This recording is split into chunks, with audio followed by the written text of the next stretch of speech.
ಇನ್ನೊಂದು 10 ವರ್ಷ ಬಿಟ್ರೆ ಕಾಲ ಹೇಗೆ ಬರ್ತದೆ ಅಂತಂದ್ರೆ, ಇವತ್ತ ರೈತರಿಗೆ ಕಣ್ಣೇ ಸಿಗ್ತಾ ಇಲ್ಲ, ಕಣ್ಣೇ ಸಿಗ್ತಾ ಇಲ್ಲ, ಕಣ್ಣೇ ಸಿಗ್ತಾ ಇಲ್ಲ ಅಂತ ನೀವು ಹೇಳಕತ್ತೀರಿ.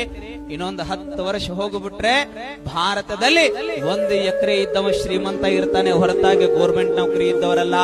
ಅಷ್ಟು ಈ ರೈತರಿಗೆ ಕಿಮ್ಮತ್ತ ಬರ್ತದೆ. ನೀವು ತಿಳ್ಕೊಂಡ್ರಿ ರೈತ ಅಂದ್ರೆ ಏನ ಏನ ಏನ ರೈತ ಇಲ್ಲ ಅಂದ್ರೆ ಮಣ್ಣು ತನಬೇಕಾಗತ್ ನಾವೆಲ್ಲ.